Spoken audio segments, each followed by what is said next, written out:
और इसके साथ दिल्ली देश का वो शहर बन गया जहां सबसे ज़्यादा इलेक्ट्रिक बसेस चल रही हैं।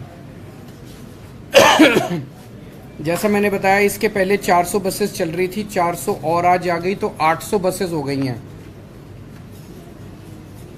इस साल 2023 के अंत तक हमारे पास उम्मीद है कि 1900 इलेक्ट्रिक बसेस सड़कों पे आ जाएंगी। 800 बसेस के साथ दिल्ली देश का सब शहर हो गया सबसे ज़्यादा बसों वाला, और 1900 बसेस आने के बाद दुनिया के चुनिंदा शहरों में, मैं ये नहीं कहूँगा कि दुनिया के में सबसे ज़्यादा होंगी, पर दुनिया के उन चुनिंदा शहरों में दिल्ली का नाम आएगा जहाँ पे काफ़ी इलेक्ट्रिक बसेस चलती हैं। और 1900 बसेस आने के बाद हर साल हम 1.07 lakh tons of carbon dioxide बचा पाएंगे। जैसा मैं पहले कई बार बोल चुका हूं कि 2025 तक का हमारा लक्ष्य है। दिसंबर 2025 तक टोटल दिल्ली की सड़कों पे 10,480 बसें होंगी, जिसमें से 80% बसेस 8,280 बसेस इलेक्ट्रिक बसेस होंगी। ये एक बहुत एम्बिशियस टारगेट है और ये किसी भी क्रांति से कम नहीं है कि आज हम 2023 में बैठे हैं। लगभग 2.25 साल के बाद हमारे पास 8,280 इलेक्ट्रिक बसेस होंगी, और जो कि 80% ऑफ द फ्लीट जो है वो, जबकि अभी 800 बसें हैं, 800 से 8,000 10 टाइम्स बसें हम 2.5 साल के अंदर 2.25 साल में ले जाएंगे। ये बसें ज़ीरो पोल्यूशन करती हैं। एक सिंगल चार्ज पे 225 किलोमीटर चलती है बस। सो एक बार अगर चार्ज हो जाए तो लगभग पूरा दिन उसका काम चल जाता है। सारी बसेस एयर कंडीशनड हैं और इसमें डिफरेंटली एबल्ड लोग जो हैं उनके लिए रैंप है, और अगर ज़रूरत पड़े तो पूरी की पूरी बस भी नील कर जाती है किसी भी डिफरेंटली एबल्ड आदमी को ऊपर चढ़ाने के लिए। स्टेपलेस बोर्डिंग है क्योंकि लो फ्लोर बसेस हैं, जिससे लोगों को सहूलियत होती है। हर बस में 3-3 सीसीटीवी कैमरे हैं और महिलाओं की सुरक्षा के लिए पैनिक बटन्स हैं। कंट्रोल रूम के साथ हर बस का 2 वे कम्युनिकेशन है, और हर बस में जीपीएस यूनिट है उसकी लाइव ट्रैकिंग करने के लिए बस की, और डिस्क ब्रेक्स हैं, fire detection and suppression system है। आज की डेट में टोटल अभी बसें आई हैं, लेकिन कई बसेस जो हैं वो अपनी उनकी लाइफ पूरी हो गई थी, वो रिटायर भी हो गई हैं। आज की डेट में टोटल 7,135 बसें बची हैं दिल्ली में, जिसमें से 800 ई बसेस हैं और 6,335 जो हैं वो सीएनजी की बसेस हैं। इसके थोड़े से फाइनेंशियल्स के बारे में बता देता हूं, काफ़ी कन्फ्यूजन चल रहा था। 921 बसें हमें केंद्र सरकार की 921 बसों पे सब्सिडी मिल रही है। हर बस पे 45 लाख रुपए की लगभग हमें सब्सिडी मिलेगी, और 921 बसों पे मिला के 417 करोड़ रुपए की सब्सिडी मिलेगी। हर बस की लाइफ जो है वो 12 साल है। तो टोटल खर्चा 921 बसों पे टोटल खर्चा 4,091 करोड़, लगभग 4100 करोड़ का खर्चा आएगा, जिसमें से 417 करोड़ रुपए केंद्र सरकार से मिलेंगे। 10% केंद्र सरकार से मिलेंगे, बाकी 90% जो है वो दिल्ली सरकार खर्च करेगी। तो 8,200 बसों का जो हमारा टारगेट है, उसमें से 900 ये और 300 बसें पहले, 1,200 बसें हमें केंद्र सरकार की सब्सिडी से मिलेगी, और बाकी सारी बसेस हम अपने पैसे से लाएंगे। हमारी तो केंद्र सरकार से गुजारिश है कि जैसे इन 1,200 बसों पे सब्सिडी दे रहे हो, बाकियों पे भी सब्सिडी अगर दें तो अच्छा रहेगा। हम उनका शुक्रिया अदा करते हैं कि इन बसों पे भी दे रहे हैं, औरों पे भी देंगे, हम उम्मीद करते हैं। केवल बसें खरीदने से काम नहीं चलेगा,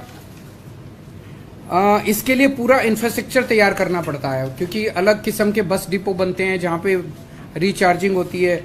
तो अभी तक हम 182 करोड़ रुपए खर्च करके 1,500 ई बसेस का हमने खड़े करने का डिपोज का वो इंफ्रास्ट्रक्चर तैयार कर लिया है।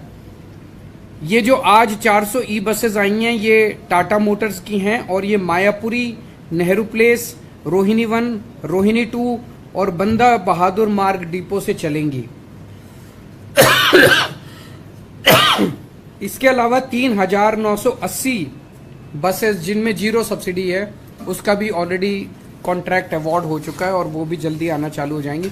तो एक तरह से दिल्ली के अंदर इलेक्ट्रिक बसेस में कन्वर्जन की एक तरह से क्रांतिकारी कदम उठाए जा रहे हैं और 2 साल के अंदर हम दुनिया के नक्शे पे होंगे जहां सबसे ज़्यादा बसें दिल्ली के अंदर होंगी।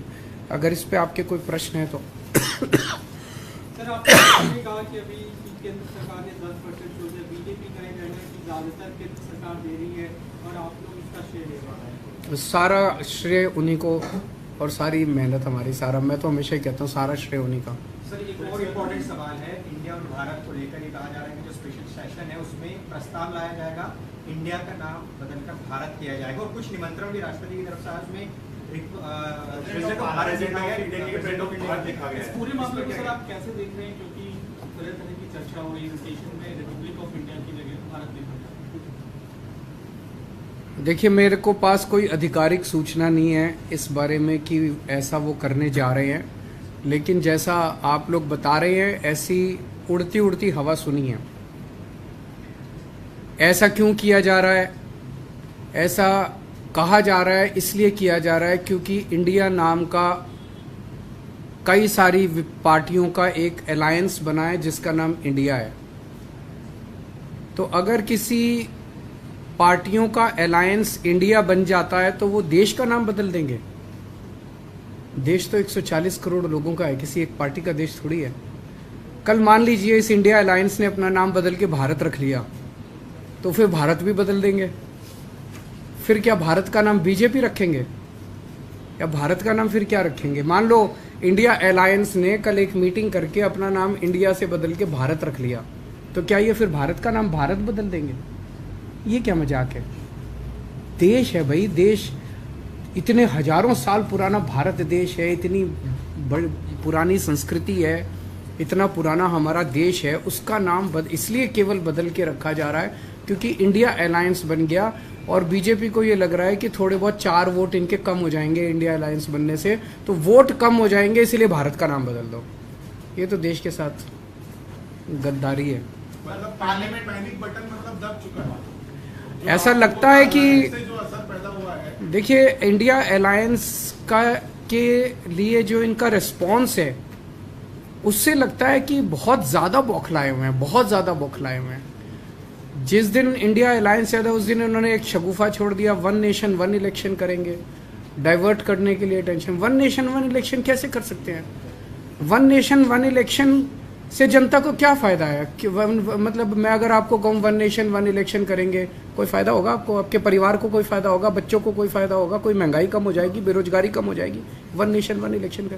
1 नेशन 1 इलेक्शन का बस एक ही फ़ायदा है, अभी ये इनको हर 6-6 महीने में जनता के बीच में जाके जनता के कुछ काम करने पड़ते हैं। फिर ये 5 साल में एक बार शक्ल दिखाएंगे, 5 साल पूरी दुनिया घूमेंगे, फिर 5 साल में एक बार शक्ल दिखाने आएंगे। मैं चैलेंज करता हूं, अगर 1 नेशन 1 इलेक्शन हो गया तो अगले चुनाव के पहले 5,000 रुपये का सिलेंडर मिलेगा और अगली बार फिर ये 5,000 सिलेंडर करके और कहेंगे 200 रुपये कम कर दिए सिलेंडर के।